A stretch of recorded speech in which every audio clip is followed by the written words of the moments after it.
Morning. So I have 20 minutes to give sort of a specialized talk. I'll be talking about OT. But don't worry, if you're not familiar with OT, because IT is really the more familiar term, I'll be giving a brief background on it. So basically, I want to just give a small talk on how organizations should protect their OT environments.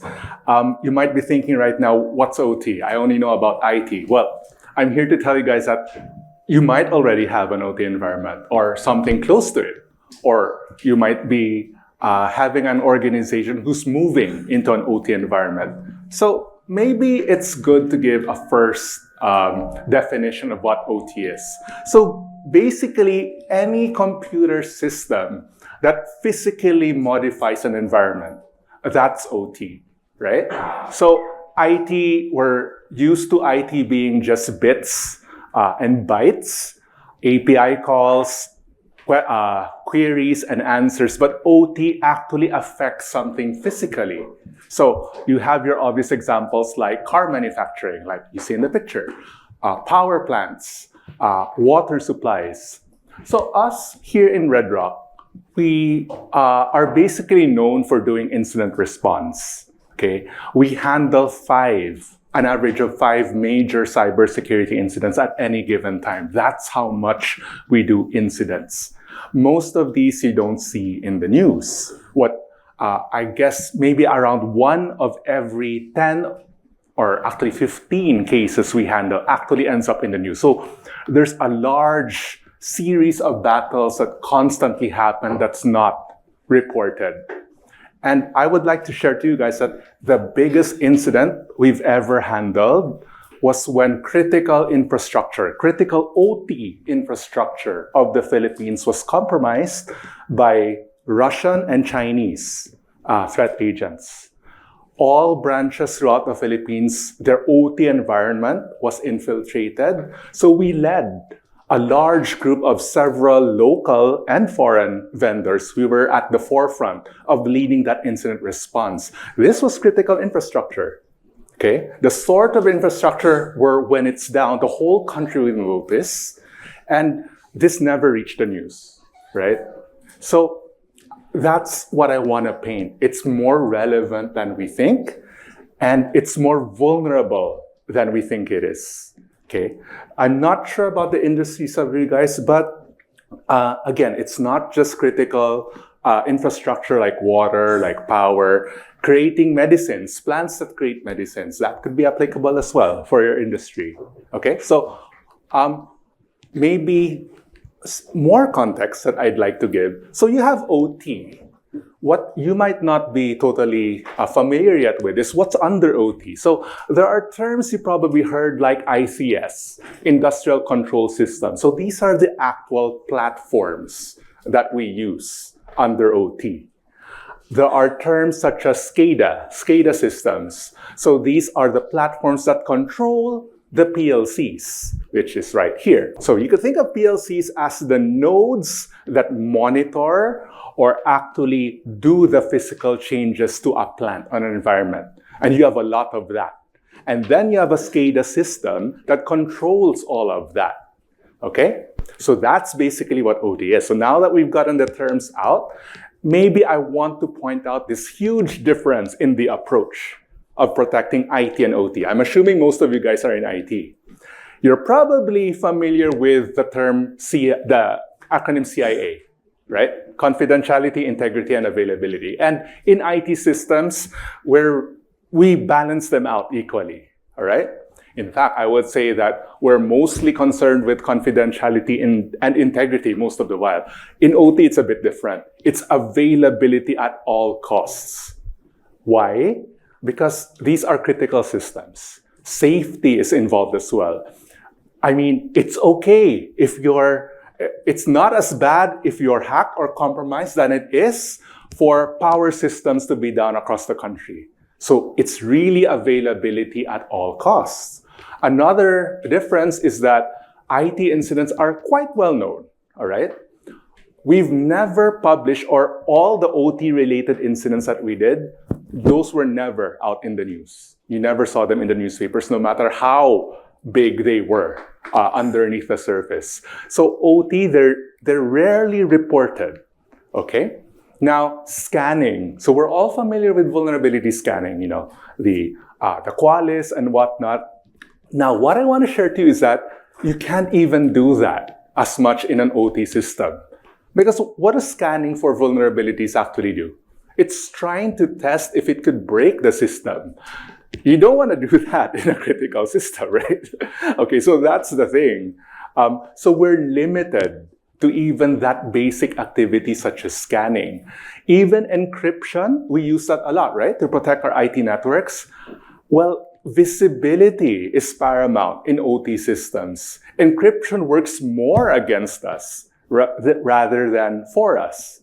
So maybe before moving on, a lot of the aim for OT systems is to be separated from IT systems, the so-called air gap. So that's usually the goal, all right? But when we do penetration testing, sometimes we test facilities, we kind of find that weaknesses were in, wait, I could log into the IT system, and from the IT system, I could access these windmills or access these so on and so forth. So that's something that people aim to do. Now, given how different they are, your mindsets in protecting IT are a bit different from OT. So they require a different approach, which I want to get to right now. For those who are in this field, these are the certifications that are relevant. These are the certifications from the SANS Institute. That's the world's most forefront body when giving security certifications. For those who are, again, in the industry, that's something you might want to look at. Now, we did actual tests. We do OT a lot, OT testing a lot. Sometimes it's really much complicated. Nagugulat kami. In this case, the environment that we were after was an oil rig in the middle of the West Philippine Sea. So to do that, we were required to actually do test safety preparations. We had to learn how to jump off helicopters. So we're like, sorry, wait, I'm a computer geek. Why am I jumping out of a helicopter? So ganun siya. So you have a lot of preparations, and places like oil rigs can only have an exact number of maximum people at any given time, say 40. They kind of balance and calculate the weight, because if you put more people, the oil rig will go down and sink to the bottom. That's not really practical, ideal. I think you can agree.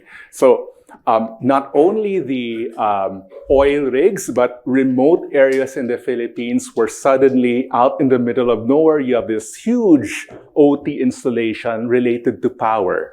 So that's another complication we have when doing OT. And here, my colleagues are in the oil rig.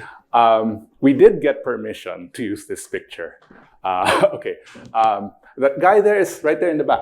That's Raymond Nunez. So we have permission for this, right? Sharing this. So again, this is in the middle of the Philippine Sea, the Philippine Ocean. So that's basically our experience. Now, you might be asking right now, I want to get to the main point. How do we protect OT systems?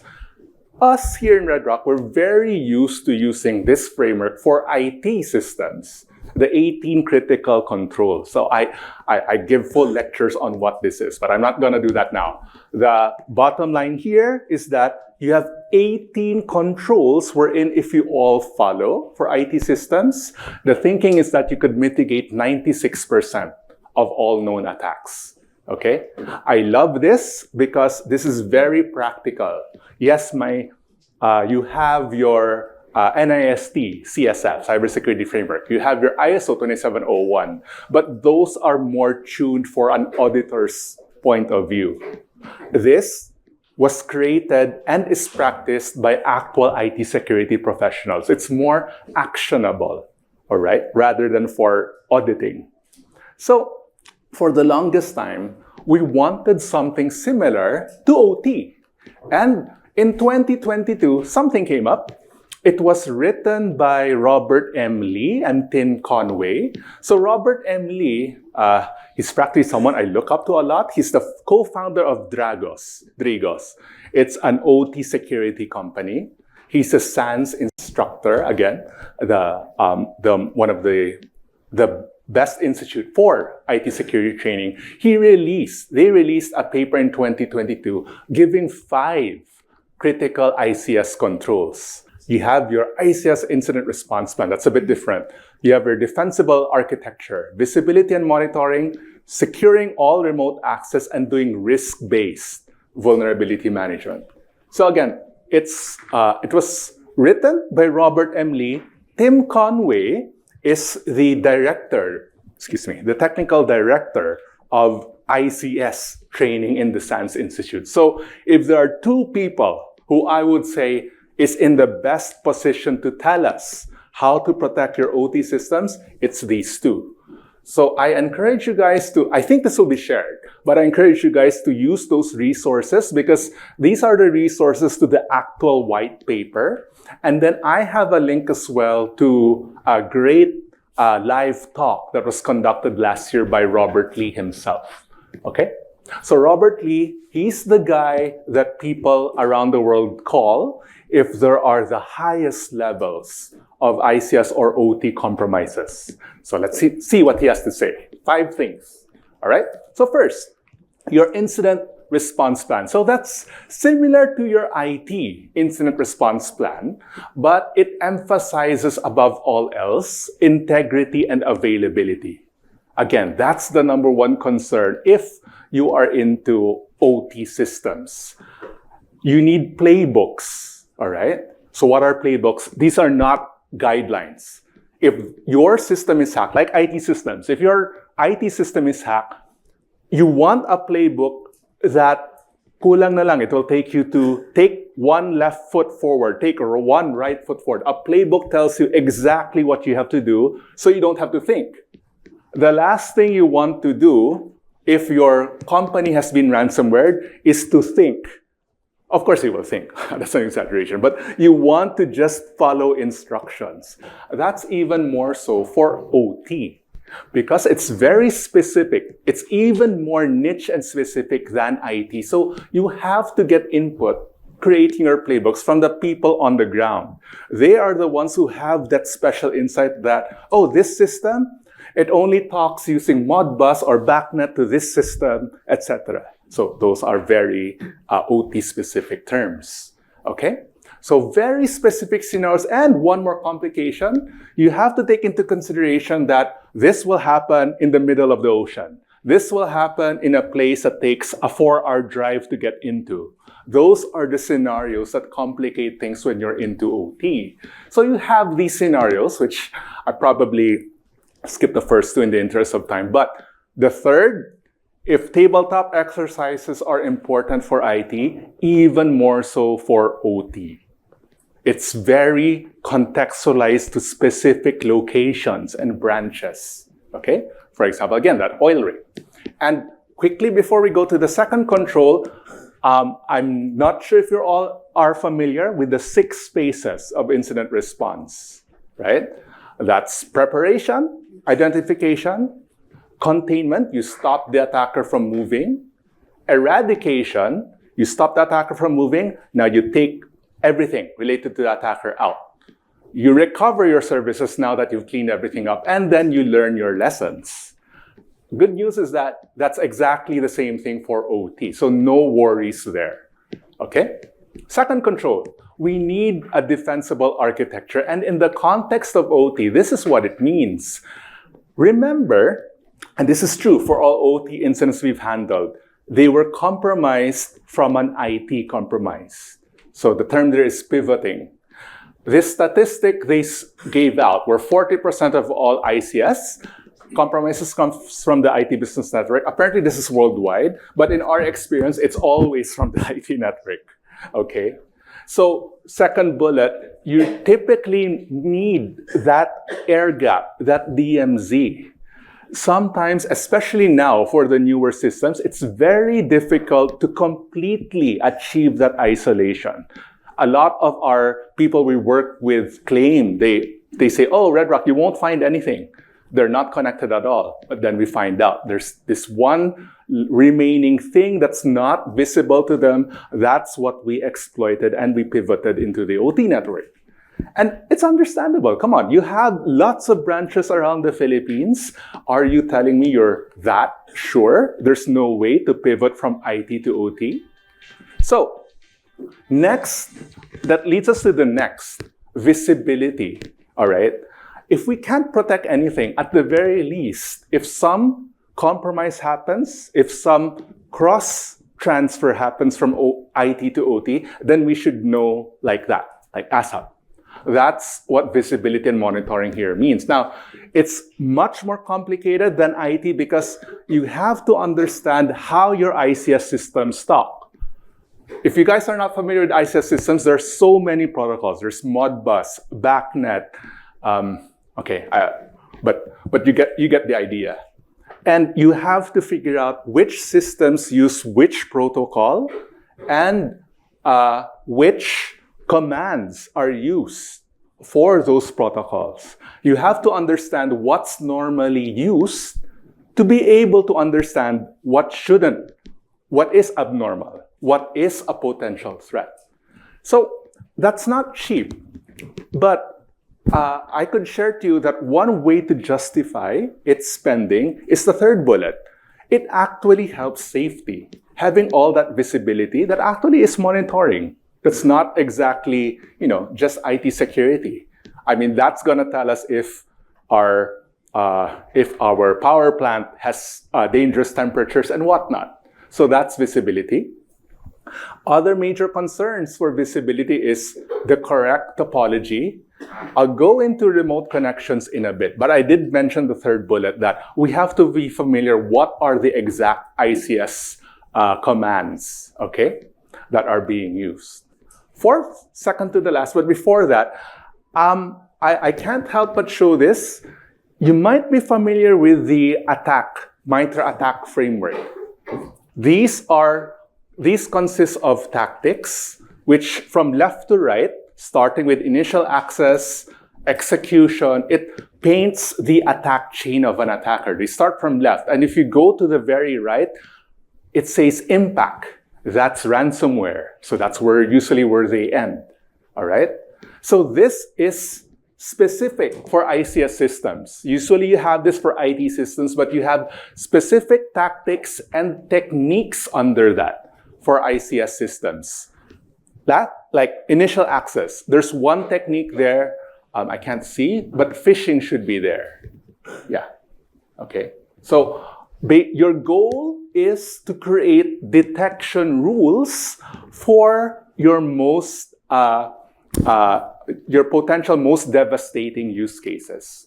So second to the last is secure remote access. So this is a large problem in the pandemic. The most cases we handled when the pandemic started was when everyone started using VPN, but their passwords for VPN was password, and they didn't have MFA, and they allowed the entire world to connect to their VPN platform, including people from Tajikistan, Nigeria. You don't need to do that. So that was a problem as well, affecting OT. So what we have to do is to really identify everything. Every branch, what are the remote connections? Every main branch, what are the remote connections? From where? What protocol? So traditional IT solutions can help that. We recommend this all the time. MFA whenever. Whitelist, specify the whitelist address. There's no reason why we should allow people from Russia to log into our VPN platform. Just allow Philippines at the very worst case. And granular firewall rules. Last, and perfect, I have a minute. It's risk-based vulnerability management. Remember, we can't just do Qualys scans, all right? We can't just do that. We have to balance potential downtime, and we have to look at vulnerabilities and understand, can this vulnerability actually be exploited? If it's an IT system, we just patch anyway. But here we have to understand, is this software with this vulnerability actually a threat to us? You have to think about that. So also before the actual patching, we want to find out if there are workarounds. Maybe we don't have to patch because the act of patching might actually be worse from not patching at all. So I I'm at the end of my presentation. This is what I want to share from the Department of Homeland Security. This is a great flowchart on whether to patch or not. You could see upper left, identify vulnerability and available patch. Does it affect ICS? Yes. Is there a workaround? Look, if there's a workaround, don't patch. You go straight to you go basically to operations. And only when you need to patch, you have this upper right set of boxes saying if we can actually apply it without risk. So thank you, everyone. Have a great day ahead.